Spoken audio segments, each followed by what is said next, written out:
much. Thank you. Good afternoon, everyone. It is certainly a pleasure to be here this afternoon. And I thank you for the introduction. However, yeah, I think I have a double. I'm hearing a double. I don't need this one. Thank you. Okay. I'll leave this on the side. So, since that information was shared, I'm now with Oakwood University. Some of you may have heard of Oakwood University. So I am now the chair at Oakwood University Nutrition and Dietetics Department.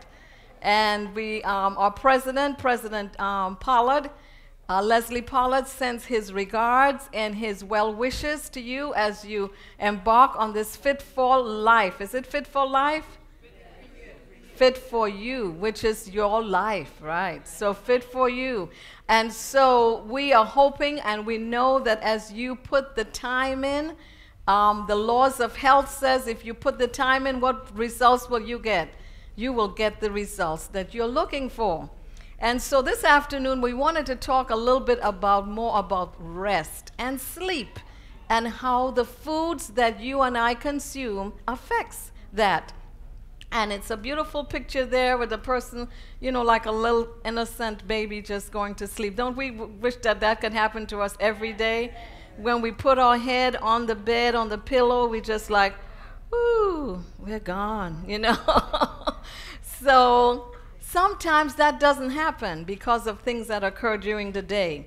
But I'm going to focus mainly on the foods that will induce good sleep and give you a healthful rest. So foods that induce sleep. One of the things I want to share with you before this of course is a whole big thing in front of me. I like to not to have so much barrier. But look at that, foods that induce sleep. There is something that is called a melatonin. Have you heard of that? Or maybe the doctor has mentioned something a little bit earlier about the melatonin. It's a hormone that regulates our sleep. And he has explained some of that to you. And it is made by these amino acids. The first one is tryptophan. And that goes into a hormone releasing serotonin that eventually gives us the melatonin. Now, where is tryptophan coming from? That's a good question. Tryptophan is an amino acid. Now, my area of work is dietetics. Nutrition, food, dietetics, that's the area that I focus in teaching individuals how to become a registered dietitian and how to learn more about healthful eating. So first of all, we need to define what nutrition is. And what is nutrition? Anyone can say something to me, because I like to have people feedback. It's not a monologue, but a dialogue. So what do you think nutrition is? Because we eat food every day. Any idea what you think nutrition can be? Yes. Right? Right, so nutrition, perfect. She said it in her own words. So nutrition is the foods that we take in that will contain nutrients to help us to be healthy. So without good nutrition, what do we have? We don't have good health, right? Because that's the base and the foundation. When a baby is born, what do they start feeding the baby? Milk, either breast milk or formula, and that's the nutrition. And as they start eating well, the baby develops and grows into a healthy child and then into a healthy adult. So nutrition is the base, the foundation of the foods that we take in, the nutrients that are in those foods. So let's talk a little bit now. So I want you to take some notes, because since I'm in the classroom and I teach, there are 6 basic nutrients, all right? 6 basic nutrients, and I wanted to get to that before we got a little bit more into that word, the tryptophan. So the 6 basic nutrients, does anyone know what some of them may be? Protein, perfect, okay. So you guys are, we're talking to the choir, right? Protein, carbohydrates, fats, vitamins. Vitamins is part of, and the fiber is found in the carbs. Vitamins, what's the other one? minerals, and what else? Some people don't know. Vitamins, minerals, we talked about it. Water. Do you know I call this the forgotten nutrient? So there are 6 basic nutrients: proteins, carbohydrates, fats, vitamins, minerals, and water. Folks, don't forget it. Don't leave home without it. It's a nutrient. It is not just something that you say, well, I'm drinking water to clean my body. And all of the digestive processes that takes place in your body is in a medium of water. Do you know your brain is on a cushion of what? Water. So if somebody says, you know, you have a lot of water on your brain, that's a compliment. They may not know it, but that's a compliment. So water is very important inside and outside of the body. So I'm just generally giving you a quick nutrition course, a crash course in nutrition. So those are the 6 nutrients, and the 3 first major ones that gives us calories and makes us get either bigger or smaller depending are what? Proteins, carbohydrates, and fats. They carry something called calories. These are measure of energy that your body takes in. But the vitamins, the minerals, and the water, 0 calories. So thank God we're supposed to drink a lot of water, but there are no calories to it, except you have these drinks now, right, that are on the market that they add in and throw in this and that and vitamin water and these other things, and they may have calories attached to them. Some of them may or may not, depending on what kind of sweetening agent they use. All right, so we have those 3 major ones. Now, just quickly, because I don't want to leave you and not give you this quick nutrition lesson as we go through the foods that induce sleep. Carbohydrates and proteins gives us 4 calories per every gram that we take in. Okay? Only 4 calories per gram. But fat, you have the word fat. Fat is not where it's at.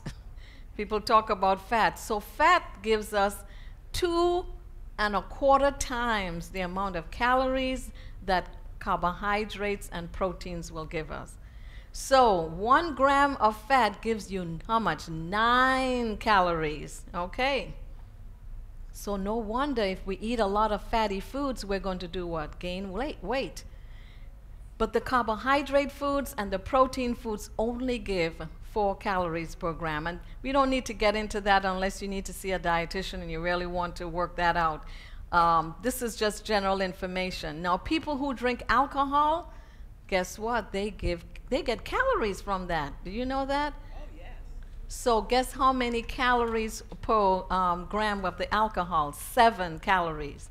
So alcoholics, a lot of times, are not real big people because they thrive on the calories that they get from the alcohol. 7 calories per gram, very close to the amount of what you get from fat. So people who drink alcohol, you know, they're doing fine and they feel okay. I don't need any food because they're getting calories from the wine and the other alcohols that they may be taking in. So the ones that we want to focus on tonight, this afternoon, is talking about the tryptophan. The tryptophan comes from the foods that give us protein foods. It's an amino acid. So when you eat a food and it breaks down into your stomach and gets digested with the enzymes, protein gives amino acids, and one of the major ones that affects the brain and gives you good sleep is tryptophan. So you can remember that. All right, foods high in tryptophan. So let's look and see. And then tryptophan is also, again, remember, it's an amino acid. Carbohydrates then make tryptophan more available to the brain. So now tryptophan comes from where? Protein, right? It's an amino acid that's digested from protein. But they're saying if you eat it with carbohydrate foods, what's going to happen? It's going to make the tryptophan more available, and it's released to get that serotonin and then eventually good sleep. So when you're eating your foods, proteins from the food we eat are the building blocks of the tryptophan, which I had just mentioned. But it's important to try to eat it together with another food. So the tryptophan, which is the amino acids from protein, and the carbohydrates eaten together releases more tryptophan to the brain, which then goes to serotonin and helps to induce sleep. So this is a text I'd like to share, Genesis 1:29. And many of us know this text. Some of us are still, getting to know more about it. But God, when he made man, what did he do? He made the kind of food that would help to give man the health and well-being. So every plant yielding seed that is on the face of the land, and every tree within the seed of the fruits, ye shall have them for food. Genesis 1:29. So even though I'm a dietitian, folks, I can talk a little bit about the gospel too, because it's right in God's word and it talks about food. So, but after this diet was given to man, it's a plant-based diet. It was fruits, nuts, grains, and vegetables. Man sinned, and I'm not going to get into this since I'm not a theologian, but Genesis 3:18, I want you to write that down. Genesis 3:18, God introduced what? The herb of the field, and which in a tree yielding seed, all of that should be for meat.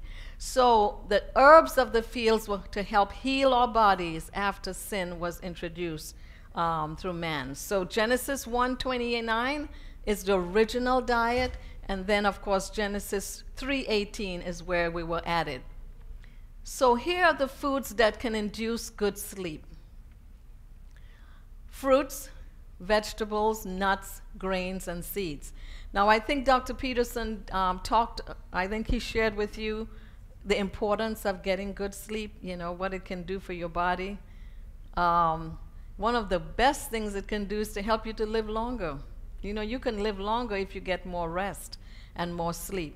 And both of us had a real problem trying to get here. We were driving. I don't know if he told you the story, but we both didn't get any sleep. So we have to be bum, bum, bum, bum. Normally we do.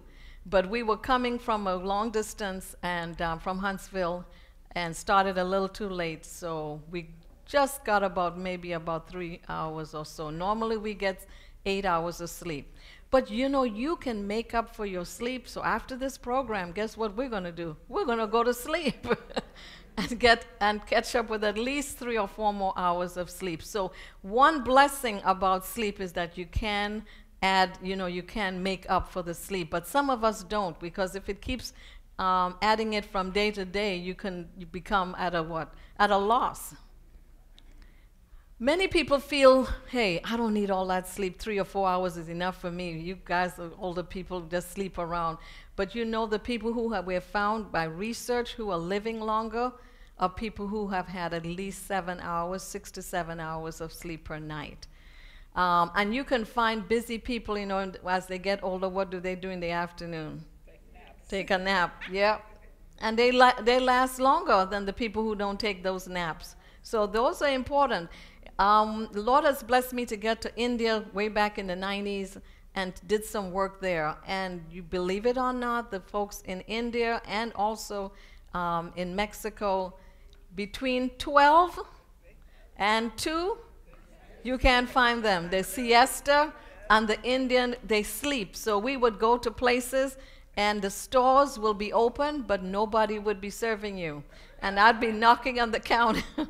And you would bend over and they would be sleeping on the floor. 2 hours, they said, that's their siesta time.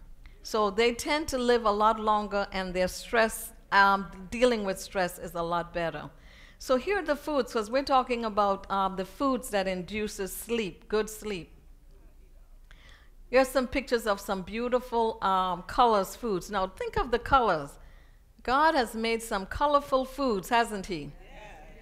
And with the colors comes not just only good nutrition, but what comes for us with the colors is defense. Our bodies need foods to give us defense against diseases. And that's one of the reasons why God is saying for us to eat the foods that are rich in the oranges, the purples, the reds, the greens. We don't want to eat a lot of beige and brown food. You know what beige and brown foods are? Yeah, fries and burger, potatoes. We want to eat more of the rich color of the foods because they induce to us good sleep, one, and it also helps us to stay awake better during the daytime. And the chemicals, something called phytochemicals, you've heard of phytochemicals? The phytochemicals are much greater in the color of the food.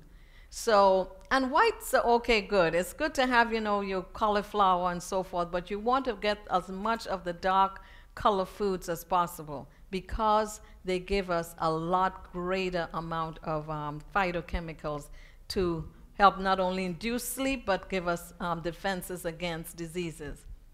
And here are the vegetables. One of the things that we found after sin, in the beginning, man basically, his lifestyle was very light and easy. All he did was to pick the fruit from off the tree. That's all. He picked the fruit from off the tree and ate that. But after sin, what happened? God said for man to eat these herbs and the leaves and so forth. So instead of just only eating the fruit, man was asked to eat the entire plant. All right? The leaves, the stems, the thistles, the thorns, the trunk, and also underneath the what? The roots. So those root vegetables, I don't know, do you know what the root vegetables are? Your yams, sweet potatoes. You need to have a root vegetable at least once a meal, your heavy meal. So all of those foods have nutrients in them from the flower all the way down to the trunk and to the roots of the plant. So grains are also very important because of the fiber. Someone mentioned about the fiber. And what does the fiber do? That's another forgotten kind of nutrient. Make you poop. Right? The fiber helps to clean the colon. And everybody says, you know, I'm going for a colon cleanse. Doctor, they asked me, you know, as a dietitian, you know, how could I do a good cleanse? I said, just get a good bit of fiber and water. And you can cleanse that colon just as well. In some cases, you have to do that other chemical type or mechanical way that people induce to try to get the colon clean. But you can clean the colon yourself with the lemon and water and eating as much of the grains. So let's look and see what is happening here. Here's another cruciferous vegetables. Cabbage is a good food to eat every day. Yeah. The broccolis, cauliflower, Brussels sprouts, yeah, they give the nutrients that can help, again, protect us from one is the main big C that we all get afraid of. Constipation is one, but cancer. Do you know cancer, again, now is still one of those leading causes, along with heart disease, that it's a preventable problem. No one should have cancer where colon cancer is concerned because of the rich amount of vegetables that God has put out for us. All right, look at these. Aren't they wonderful? These are some rich protein foods. Oh, look at the almonds. Almonds is called the king of the nuts. Almonds have, it's almost like a complete food. It has all of the nutrients. It has a high amount of tryptophan. That's the word we want to remember. That helps to give more serotonin when it's eaten with carbohydrates and helps us to sleep better. So almonds are good. A serving is only 23 almonds, which will be just the amount to hold in my hand. Yeah, because I've packed 23 in here, but sometimes I eat half of it, maybe 12 or so. So 23 almonds is a serving. You don't need to eat any more than that per day. And then you have your pistachios. Look at the filiberts. You have the macadamia and also the pecans, yeah. And there is the walnuts, the one that's very good for your brain, and I have it in my demonstration for today. And the prostate. Look and see how the walnut is, the shape of it, shape of half of the brain. That's how the brain looks like. So some of the foods, when you eat them, think about what they do for you. The carrots, good for the eyes. So when you slice it horizontally, you can see the circles. It looks just like the retina of the eye. And then this one is your beans. Yep. The lentils, very, very healthy, high in nitric acid, which is very helpful for inducing sleep. And I use lentils once a week.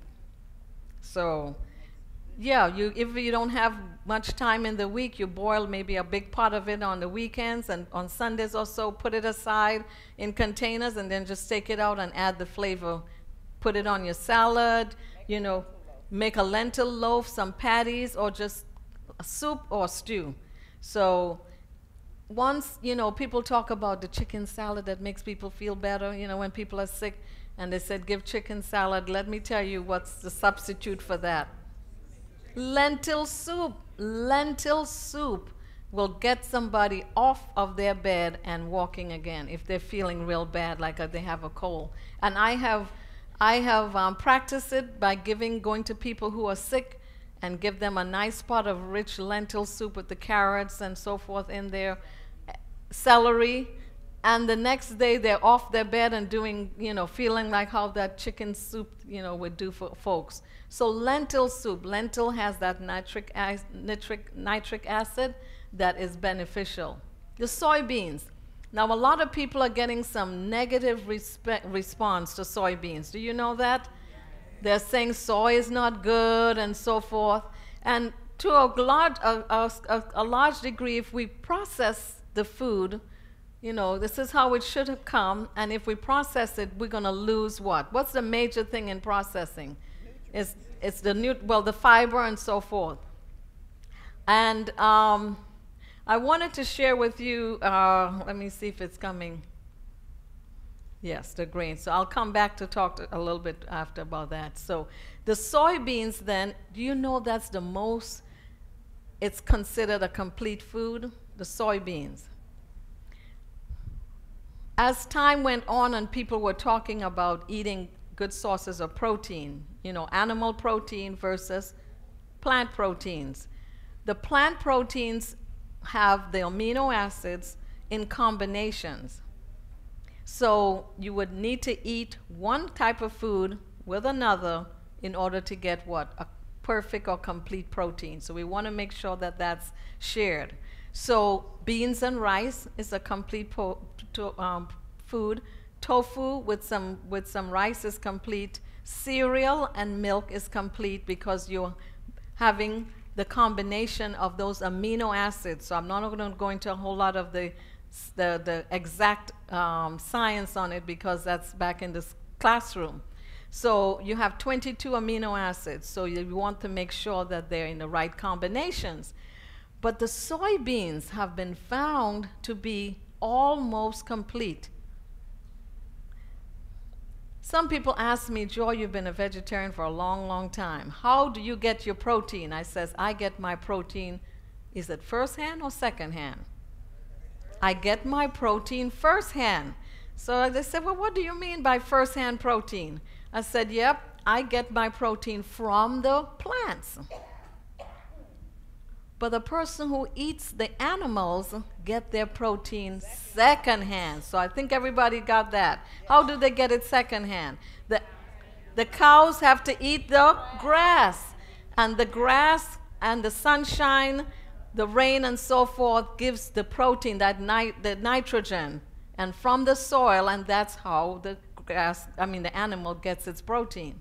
So when we eat the animal, we're eating our proteins secondhand, not firsthand. So I always tell people when I talk, I says, we are teaching you firsthand protein consumption. We want you to eat your protein firsthand, not secondhand. And so many of the countries are eating their protein firsthand. Do you know that? Because of the lack of having the amount of animals to consume. But in the Western society, we are eating the proteins secondhand. And what's happening to us? More diseases are being spread because of the protein eating secondhand. So the soybeans have been found to be one of the most balanced proteins. Edamame beans, have you seen that? The green, those are the green soybeans. Excellent food. Yep, and it's complete. So if you eat a bowl or half a cup, it's almost like eating a slice of steak. In fact, it's a lot times better because the steak has no protein. So that's another factor we want, no fiber. We want to understand when we do eat this meat, the protein secondhand, we're getting no fiber. So therefore the bodies are not able to eliminate properly. Because that's what fiber does. It helps to eliminate the waste products from the body. So you have the tempeh, you have the soybeans, and these you can do soy nuts. You can roast them in the oven. And of course the tofu, a lot of us like that when we go to Chinese restaurants or we make our own. And then you have the soy milk. Now Silk, the company, has taken over and made lots of money selling the soy milk. So that's a good source of protein for inducing of sleep. Let's talk about the grains. You see the cereal, the brown rice, whole grain cereals, and the bread. All right? How many of you like to eat a nice slice of whole grain bread? Very satisfying. It's high in fiber, depending on how many nutrients you put in, and it's very good for your health. But this is what it looks like for the wheat kernel and for the rice kernel. The bran is in there, that gives you the fiber. The germ in here gives you more of the protein and that you need. And of course, the cellulose with extra fiber. So I want to do a demonstration.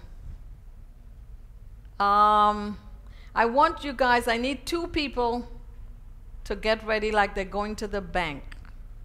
You know, you want to go make a deposit to the bank. So could I get 2 people who have a pocket? I want you guys to see this. This is,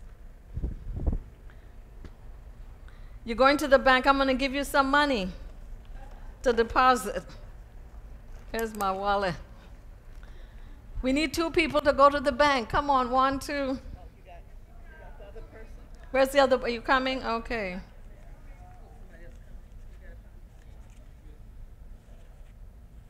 So I don't have the 20. So you're going to have to act as though we have the 20. So you're going to go to the bank first. So this is like a 20. And you're going to hold on to this. I won't tell you how much this is. Okay. So they are walking up to the bank. The person who has the 20 is going first, slowly. And the other person is behind. Now that money is supposed to be sticking out on the back pocket. Do you have a back pocket? Or the side pocket, yeah. So she's following you, and it's just hanging out, and she's saying, oh my goodness, that money is just hanging out there, that's the 20.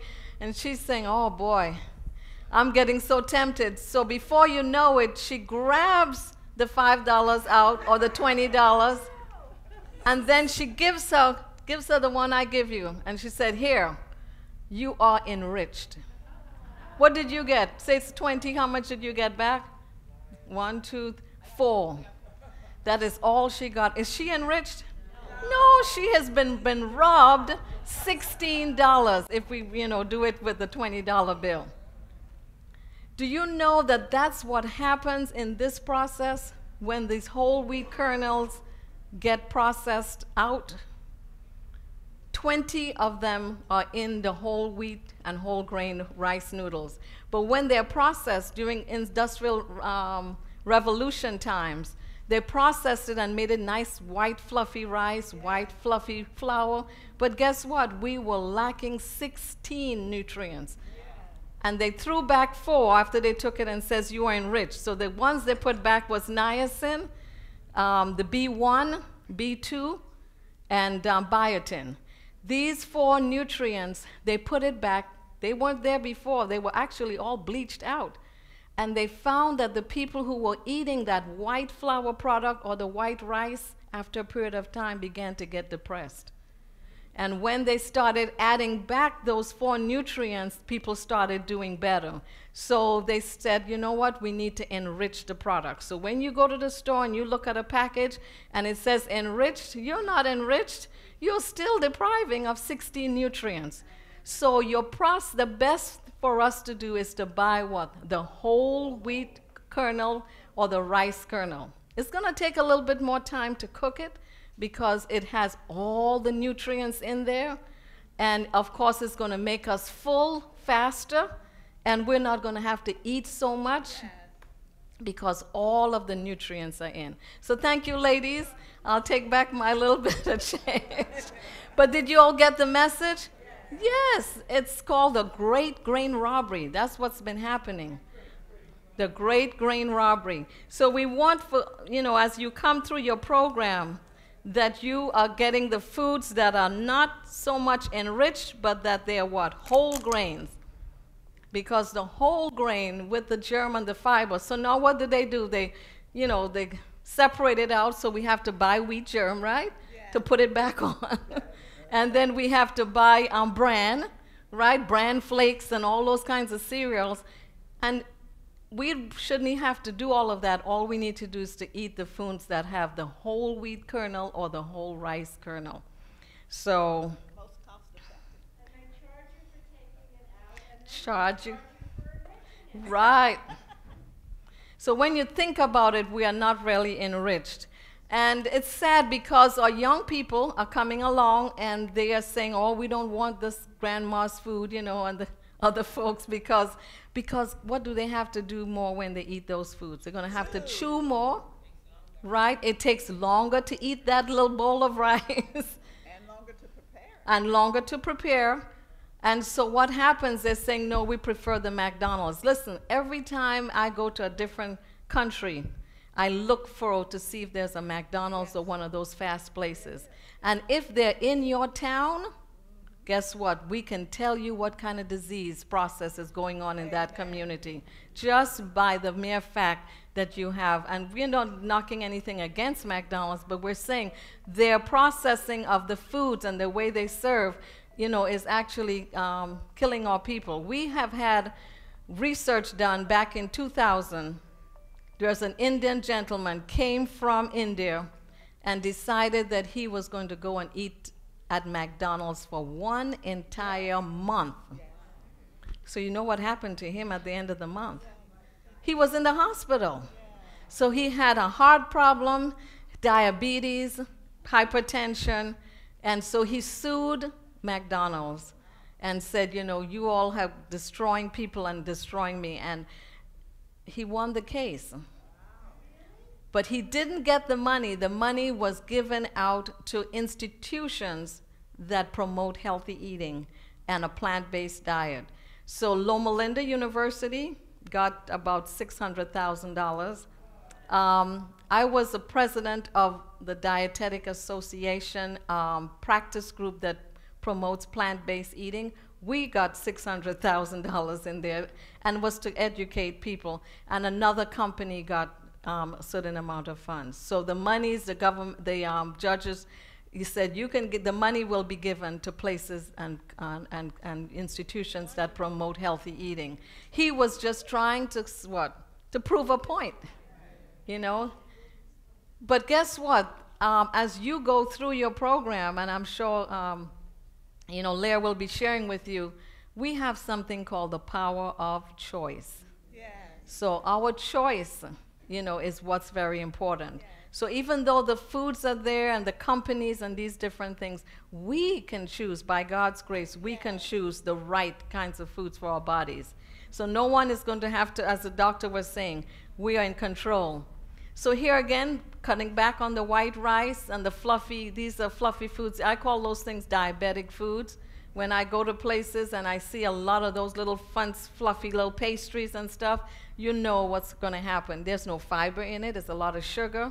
And then the additives and so forth causes more of insulin production or reduction, depending on the problem. So if you went to a place to eat, because we're not living in a perfect world, if you went to a place to eat and you were offered white rice or white bread, which would you think would be the lesser of the evil? So the rice, okay? So the lesser of the evil would be, so it would be better for you to eat the white rice if you're in an environment where there's white rice or white bread. because the white bread almost has nothing. Do you know the Wonder Bread? People wonder about that Wonder Bread. You know, what a name they gave that Wonder Bread. We had a lady that I worked with, and she was close to 400 pounds, but she would not go for lunch. And we couldn't understand, how could she be gaining weight so heavy, and she would never go to lunch? Well, one day we decided to check the drawers of the office, and they were loaded, folks, with Wonder Bread. She had loaves and loaves of Wonder Bread, and she ate that quietly, you know, to satisfy the needs. So she always says, well, I'm not going out to lunch, you know, I'm working on my weight. And so, but the Wonder Bread, yes, she was. The Wonder Bread will do that to us. So, and you can take it, if you can take some bread, you know, and roll it up in your hand and throw it like that, you know there has no substance, yeah. So if you're in an environment where you have that choice, it's okay. The rice has a little bit more nutrients than the white bread, the white rice would. All right, reduce the risk of heart disease, and we're talking a little bit. I wanted to put that in because I know many of us are experiencing some of these difficulties, risk factors, heart disease, adult diabetes, and high blood pressure. All relates to the fact that we're not taking in as much of the fiber-rich foods. And those are the foods, like we said, induces sleep. So I'm wrapping up now, and then I want them to bring out the foods so that we can talk a little bit about what the demonstration. Wide variety, all right? But wide variety when? All at one time? No. So potlucks, folks, my husband doesn't go to potlucks. So if people invite us to dinner and says, you know, come to a potluck, he said, you can go, but, you know, I will go and take a couple of the dishes, consume those. But potlucks have a lot of what? A lot of different foods. And so the amount that we should be eating at any one meal is maybe 3 or 4 things, all right?